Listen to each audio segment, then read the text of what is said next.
Si ce terme ne vous est pas inconnu, c'est peut-être que vous avez entendu parler de ce film, Le Pont de la rivière Kwai, sorti le 25 décembre 1957 en France, réalisé par David Lean, et un film adapté du roman de Pierre Boulle, un écrivain français à qui on doit aussi La planète des singes, qui a été adapté 11 ans plus tard au cinéma, et un film considéré comme un film culte. C'est un film qui a eu un énorme succès tant public que critique. Critique parce qu'il a à peu près tout raflé dans les différentes cérémonies, que ce soit les BAFTA, les Oscars, où à chaque fois il est apparti en célébrant son casting, meilleur acteur, meilleur réalisateur, meilleur scénariste, meilleur film évidemment aussi.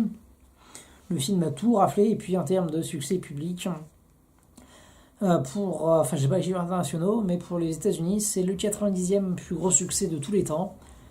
27 millions de dollars rapportés, ce qui fait en termes d'entrée, si on compte l'inflation, ça fait à peu près 470 millions.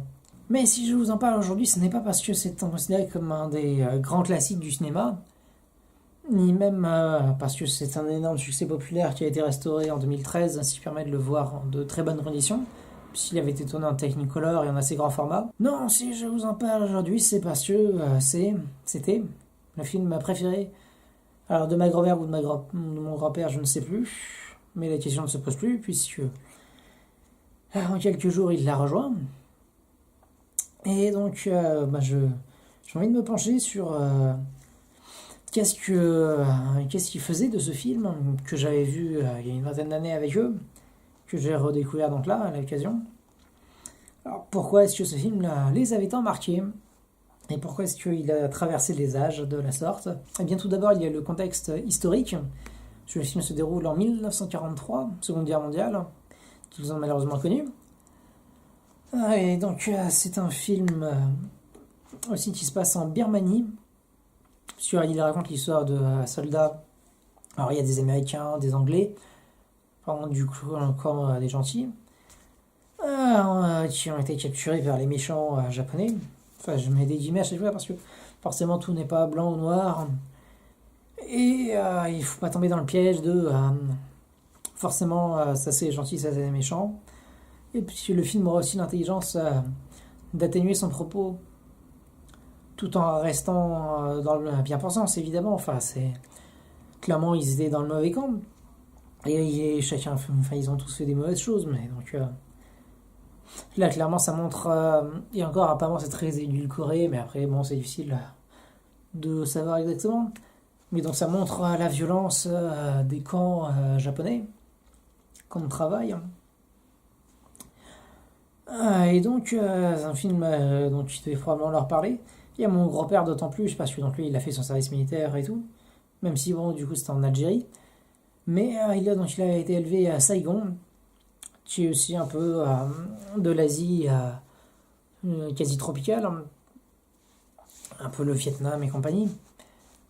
Donc, d'ailleurs, le film se passe en Birmanie, qui est un pays qui n'existe plus tellement, mais donc si comme vous êtes une brêle en géographie et que vous avez regardé sur internet voir où ça se trouve, et bien donc ça se trouve entre l'Inde, et donc là il y a Piouf, et ça descend comme ça, clac, où il y a la Thaïlande et le Vietnam. On sent bien la patte de Pierre Boulle en termes d'écriture, puisque ça se concentre sur un homme. Charles Donnelson, c'était pas tellement militaire, mais il en avait un peu l'état d'esprit, la carrure. Et ça se concentre donc sur une personne, donc un homme d'une trentaine, quarantaine d'années, charismatique, qui se retrouve confronté, comme dans la planète des singes, à de l'esclavagisme. Ça se passe dans les camps, et le principe donc, du film, c'est que ces soldats qui sont capturés par les Japonais ont l'obligation de créer, de construire un pont, le pont de la rivière Kwai, qui permettrait aux armées japonaises de se déplacer plus facilement dans ce territoire de jungle. Et donc ce pont se permettra de traverser la fameuse rivière Kwai. Ouais, j'avais pas pensé à ça sur le coup, mais ouais. Comme il a fait architecte, mon grand-père, ça a pu lui parler aussi dans le sens où l'architecture du pont, construire un bâtiment. Puis du coup, ma grand-mère, le charisme des militaires, comme mon grand-père. Voilà. Alors, le film dure 2h40, mais on ne le sent pas passer. Parce que le film est très bien construit, très intéressant. Parce qu'il raconte plein de petites histoires. Donc on a d'un côté le personnage Alec Guinness, qui est un général, je sais plus s'il est britannique, bon, oui, britannique je crois, ouais. Donc qui a reçu l'ordre de ses supérieurs que lui et toute pas son armée, mais enfin son escouade, quoi, se rendent aux Japonais et acceptent de travailler dans leur camp et ne pas résister, ne pas se faire fusiller inutilement, voilà, autant se rendre. Et donc du coup, il y a d'un côté donc lui et les siens, où selon les protocoles de Genève, les officiers supérieurs ne sont pas censés travailler. Et bah, du coup, il fait un peu sa tête de con en disant on ne cédera pas, machin. Et les Japonais ils sont en mode ouais, vous êtes nos prisonniers, nos esclaves, qu'est-ce que vous croyez, vous allez bosser comme les larbins de service, pas de traitement de faveur, convention de Genève, je lui chie dessus. Et donc du coup, bah, c'est encore pire que de bosser, parce que du coup, ils sont enfermés dans des espèces de fours, comme ils appellent ça. Parce que du coup, c'est la jungle, chaleur torride. Et le soleil qui tape extrêmement fort, du coup, ils sont enfermés sous des tôles de fer. Et ça fait une chaleur monumentale dessous. Limite, ils auraient dû cuire sur place, c'est un miracle qu'ils meurent pas. Et donc, on a de ce côté le bras de fer et les travaux du pont de l'Iroquois. Et de l'autre, le personnage incarné par William Holden, qui est donc un général américain. On découvre après qu'il a un peu menti là-dessus, histoire de bosser moins, d'avoir quelques privilèges. Pas folle la guêpe. Et puis bah, ça choque pas parce que bah, il en a déjà un certain âge, déjà quadra, un truc comme ça. Et bah, du coup, comme il a le charisme et tout, on se pose pas trop de questions. Il agit tel. Et bah, visiblement, l'habit fait le moine. Si comporte-toi comme un dirigeant, tu en seras un. C'est aussi une belle leçon. Parce que déjà, ça montre qu'il suffit de vouloir quelque chose pour l'obtenir. Et il suffit de s'en croire capable pour s'en montrer digne. Tu as beaucoup de très bonnes valeurs, aussi en termes de motivation, de camaraderie, plein de valeurs propres à l'armée qui montrent à quel point le service militaire était quelque chose de primordial dans notre culture et que le fait de l'avoir perdu, je pense que c'est un sacré manquement pour l'évolution psychologique. Et c'est aussi un film très intéressant parce que c'est pas tout blanc ou tout noir. Parce que du coup, les Japonais, donc forcément, ils ont le mauvais rôle. Ils essayent de négocier par la force, mais c'est quelque chose qui marche jamais vraiment. Et là, je ferai un parallèle avec L'Associé du Diable, film que j'ai vu récemment, sur le fait que le général japonais, il voulait leur mettre la pression, il voulait même faire travailler les malades, vous vous rendez compte? N'importe quoi.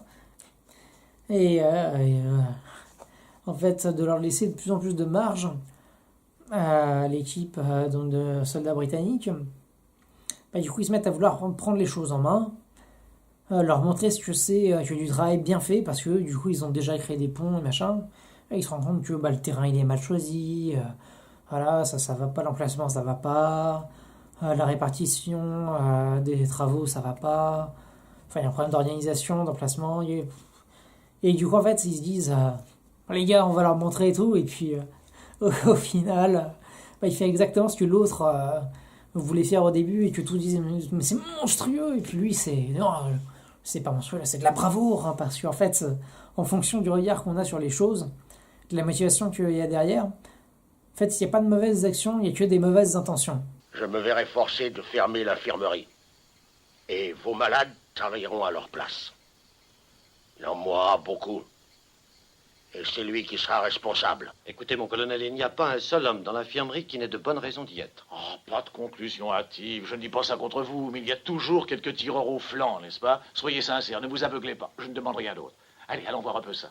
C'est calfeutré. Des tâches légères. Oui, après tout, ce n'est pas notre politique de conserver un homme à l'infirmerie parce qu'il s'est fait une écorchure au bras, n'est-ce pas? Notre politique? Vous n'êtes pas d'accord? Un homme peut ne pas être en pleine forme, mais se rendre quand même relativement utile en faisant des petits travaux de finissage. Ça va, repos, Becker. Dites-moi, vous sentez-vous d'aplomb pour faire quelques travaux légers au chantier? Si vous voulez, mon colonel. Excellent.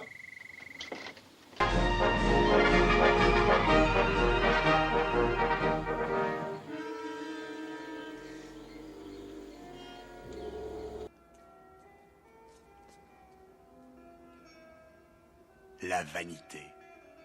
C'est décidément mon péché préféré. Ha ha. Et donc le film véhicule tellement de bonnes choses.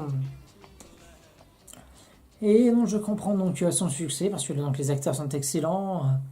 L'histoire est passionnante, même si j'ai trouvé la fin... il y avait des choses qui m'ont dérangé. Alors pour le coup, justement, bon pour les enfants non, parce que c'est... il y a un peu de violence, des trucs comme ça. Puis ça parle de guerre quand même si on la vit pas vraiment. Et que même le film a été pas mal accusé d'édulcorer beaucoup les choses et de montrer ça un peu trop de façon joyeuse. Enfin, joyeuse, faut le dire vite fait, mais bon. Mais ouais, non, je pense que c'est dans une époque actuelle où les valeurs se perdent, où les gens perdent leurs repères. C'est un film que je pense qu'il serait intéressant à montrer aux jeunes générations, aux adolescents et aux jeunes adultes. Ce genre de film qui, oui, il est extrêmement bien fait, donc ça fait plaisir à voir. Donc je vous le conseille largement. Et je conclurai cette vidéo en disant merci à papy et mamie de m'avoir montré ce genre de film, de m'avoir fait découvrir tous les films de Pagnol, avec Fernandel et compagnie, toute cette culture qui m'a bercé toute mon enfance et que j'essaierai moi aussi de transmettre aux prochaines générations. Merci de m'avoir transmis l'amour des mots avec toutes nos parties de Scrabble une fois par semaine pendant des années et des années. Et puis surtout tous nos étés au Cat où j'ai appris à nager. On a fait une petite randonnée dans les collines, une petite balade sur la Sorgue. Très de beaux souvenirs que je garderai avec moi. Et j'espère que vous vous êtes retrouvés là-haut. Merci pour tout. Continuez de vous cultiver, d'aller voir des films. Vous pouvez me suivre sur Facebook, Twitter, Instagram, Snapchat, mon site internet. À la prochaine.